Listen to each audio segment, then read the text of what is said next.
1811 4000। यही consumer helpline.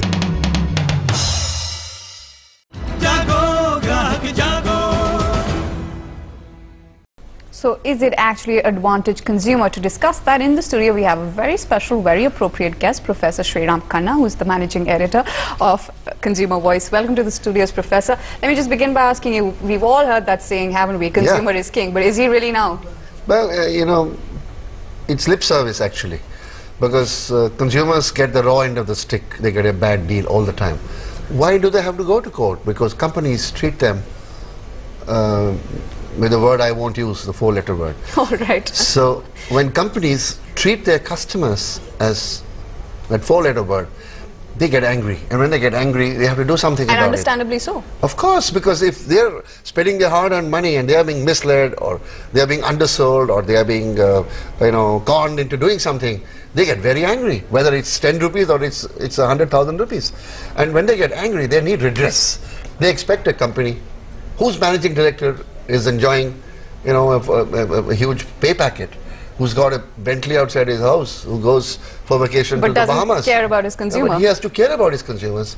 And if he cannot keep his consumers happy, he's not going to have that Bahamas vacation for long. I like the way you put that. But when you're talking about these amendments to the Consumer Protection Act of 1986, what really are we talking about here? See, we are talking about making the law deliver justice in a much quicker and cheaper fashion. Consumer courts are alternative dispute redressal forums. Exactly. They're not regular courts. But the way it has gone up, the cases has gone up, it needs, and of course, because when lawyers come in, then justice is normally a casualty, because it's going to be delayed. Because lawyers like to, you know, take time, and there's litigation that's going on. But I would like to really say that these amendments which have been drafted under the leadership of Mr. Mansingh, who just spoke. He's the Secretary of the Ministry of Consumer Affairs and who's retiring at the end of this month. My hats off to him, because he's done a damn good job. He has actually, you know, brought in a number of issues into the consumer law amendments through a working group that was set up some time ago. That is going to make life easier for consumers. But as a consumer, I wouldn't like to advise a consumer to actually go to court. All right, what would you advise them to do? I would ask them to vent their anger at the tier one. What is tier one? The guy who sold you the stuff. Whether he's a distributor or a dealer. So go directly to him. Go directly to him. He will say no. Okay, he'll say go. F4. Okay. Then you go to his boss. Who is his boss? He's the boss of the company that is selling this. But he is not manufacturing it. There's somebody, a wholesaler is behind him, and then so you've got a whole chain. You got a whole chain. It's a value chain. So you have to go back in that value chain in tier one, and until the managing director of the company that produced the product or the services says no and slams the door in your face, persist with him. Call him, email him, fax him, ring his bell if he is in your same city. So no lawyers. Throw tomatoes at his house if you have to. And but I wonder how many people would actually get down to doing that. But we have a National Consumer Helpline at the University of Delhi who's going to give you the addresses of these people. So you can actually call them, email them and fax them. So my advice to consumers is, you get angry, instead of just rushing to the court, use tier one, and tier one is use all the rotten tomatoes and eggs at the guy who's actually making money from your transaction. Professor, we'll ask you about tier 2 also, but we'll tell our viewers a bit about how really the statistics stands. Now, if you're going to file a consumer complaint, you need to follow certain rules and regulations. We'll also ask the professor about these. Now, some of these, for instance, well, you need to pay 100 rupees by demand draft or a postal order for a claim of up to 20 lakh rupees. Cases in consumer courts are meant to be disposed of within 90 days. But where the testing of a sample is involved, cases must be disposed of within 180 days. However, when you talk about in practice, cases, like we all know, take anywhere between 3 to 5 years. The first consumer court in the country was set up 18 years back. Now, over the years, cases have been piling up, with Uttar Pradesh heading the list of states with the highest number of pending cases. Then the other states, you have Gujarat, you also have Maharashtra, along with Rajasthan, that follows the above two. Let's now bring up the numbers. The total numbers, in fact. First, consumer disputes at the district level. More than 22 lakh cases have been filed till the 24th of August, and nearly 2,12,000 cases are still pending. Much fewer cases have been filed with the state commissions. Less than 4 lakh cases in all, but more than 1 lakh are pending. Which means, just very simply put, in all, more than 3 lakh consumer disputes are awaiting judgment.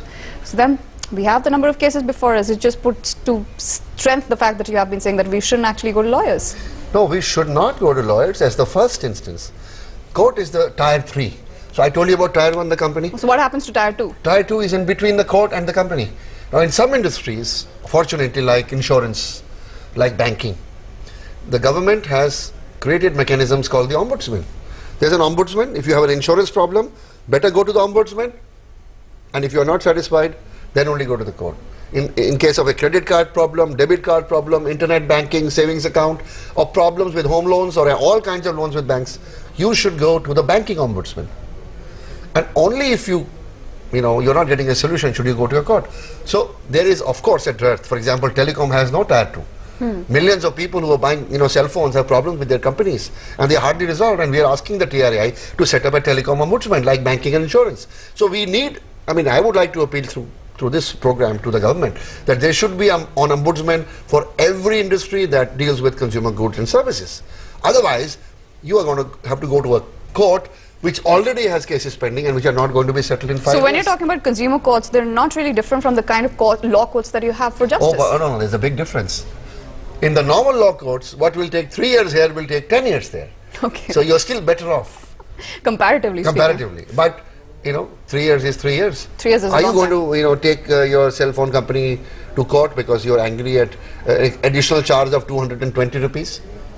Well, you might do so, but then over time, if it is going to take 3 years, you're not going to do it. So we need tier 2 mechanism, and we also need to find a way to, take lawyers out of this. Because these are disputes between the customer and the company. So how really do you fasten this whole procedure up, even if you're talking about courts, even if you're talking about the involvement of courts? The only way to fasten it is to make sure that there is an international standard. It's called ISO 10002. And this has been adopted by the Bureau of Indian Standards. It's now a national standard. ISO 10002. It tells a company how to organize its internal redressal mechanism. Which means every company's board of directors, it should be made obligatory for them to have an internal redressal system, that before a person even thinks of going to a court, you should be able to address, and you should... Right, Professor. Yeah. Professor, we'll continue this discussion in just a bit. You don't get cheated. We'll tell you how not to get cheated when we come back in just a bit. Stay right here with Biz Today.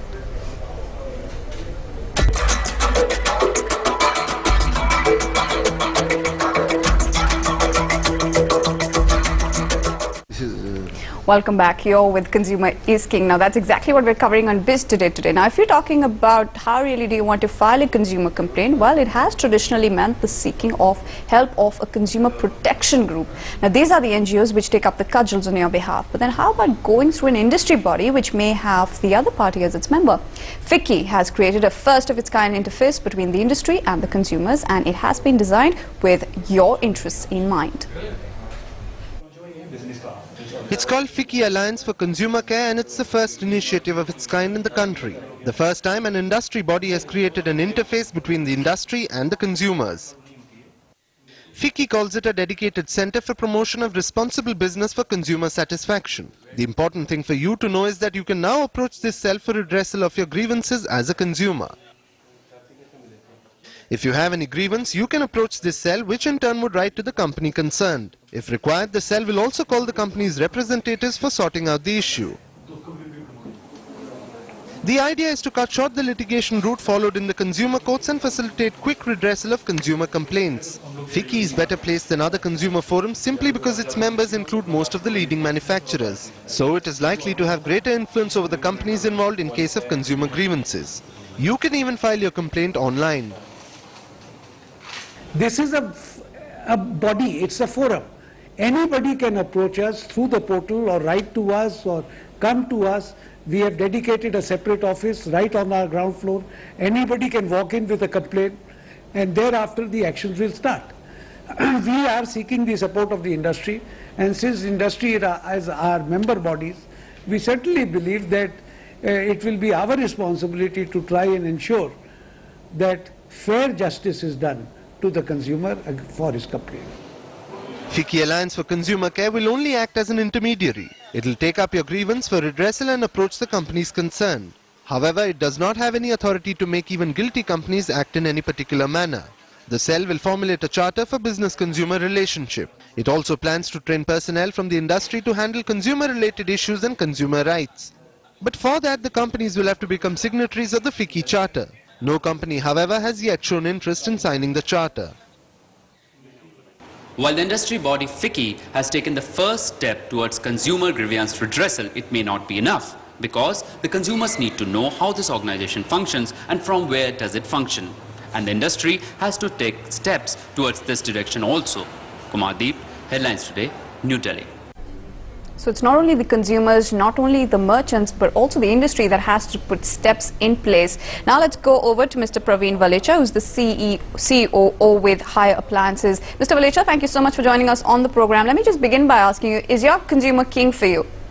Yeah, the consumer is the ultimate king for us, and to take care of those consumers, we have a multi-language program where we are online available for a toll-free numbers for any of those grievances.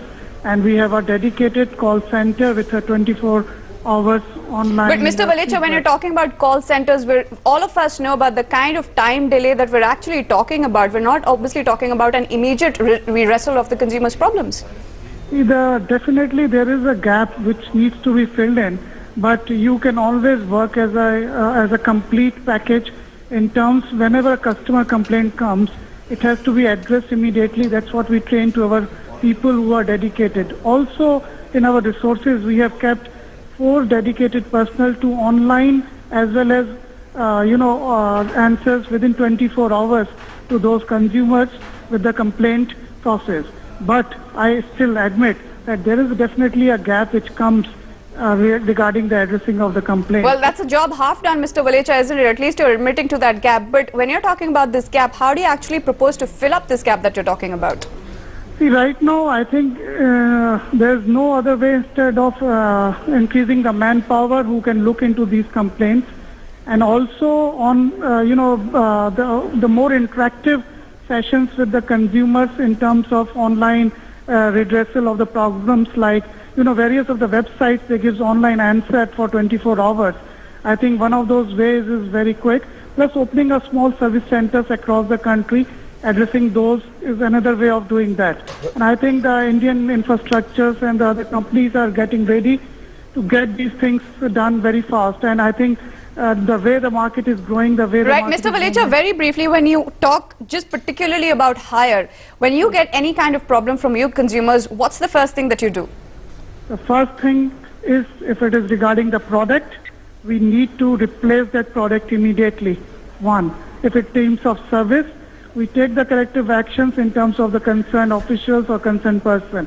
So there are, multi-different programs for multi-different kinds of complaints. And our CEO and MD is always on copy of all those address and the complaints. So top management is also involved in addressing the problem. Right, Mr. Valecha. Mr. Valecha, pleasure talking to you. Thank you so much for joining us on Base Today. Professor, we'll get your inputs on this entire thing, what Mr. Valecha had to say. In just a bit, we'll take a bit of a breather and come right back. Stay with Headlines Very Today. good, yeah.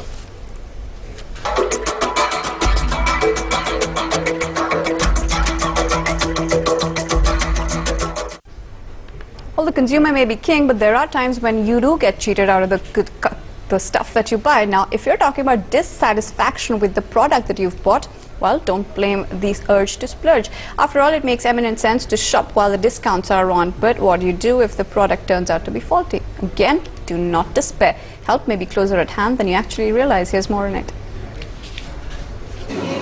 It pays to be a smart shopper. You don't just get the best deals, but also secure yourself against possible disappointment and harassment. You buy a product because you like it at that price. But what if the product turns out to be faulty?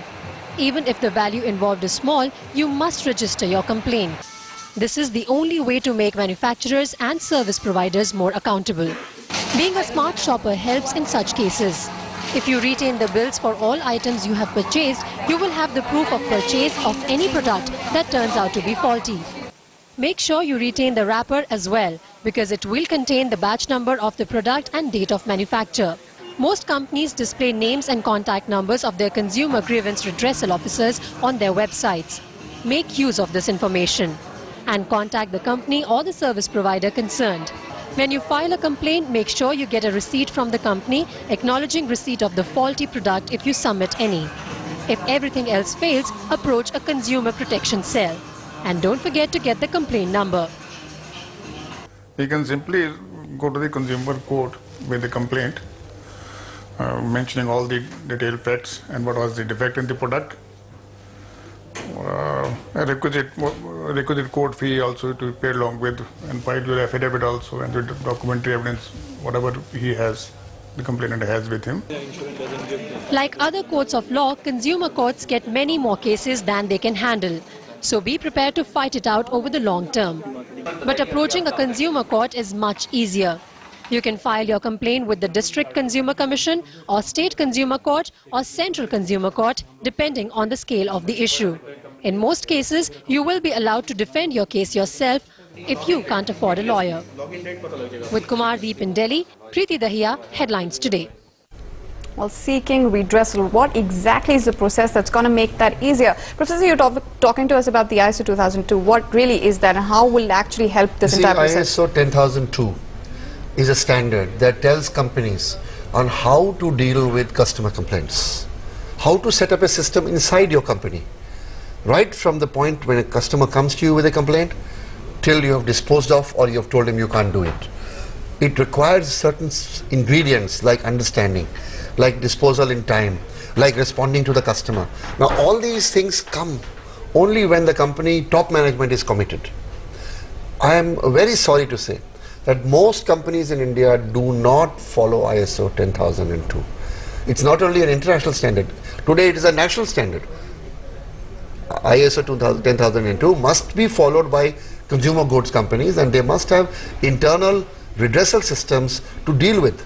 You can't just engage a call center and ask him to deal with the customer. That's exactly the point, because that complaint is actually not being addressed. That's exactly what I'm saying. So companies are taking the shortcut because they assume that the customer is a moron and you can deal with him in any way. I used, the 4-letter word, which I don't want to use again, but that's precisely why I used it, because they are not treating the customer with respect. They have not set up a system that can address. So I welcome, bodies like FICCI who are going to get involved in this. So that will actually be beneficial for the customers when FICCI steps in. If FICCI is able to persuade its members to follow 10002. But if the companies don't listen to FICCI, then we are... So how much of a say do you think FICCI would actually have over its members? It's actually persuasion, 25%, and consumer pressure, 75%. So if consumers start getting angry and throwing rotten tomatoes and rotten eggs at the doors of the managing directors of the companies who are causing them this trouble, then I think things will, Well, that's taking things into your own hand. But when you're talking about... It's not an offense to throw a tomato or an egg. You are just expressing your feelings. But I'm sure there are other ways of going about it. All right, yes. one perspective No, if a company does not reply to your letter, doesn't take your calls, does not appoint an officer to listen to you in person, what else can you do except use tomatoes and eggs? And I'm sure you can get them free outside many shops, all the tomatoes. No redressal of grievances against that. Professor, thank you so much for joining us on the program with your inputs on what really is consumership all about, what really are the ways that consumers' grievances can be addressed. Thank you so much for joining us on the program.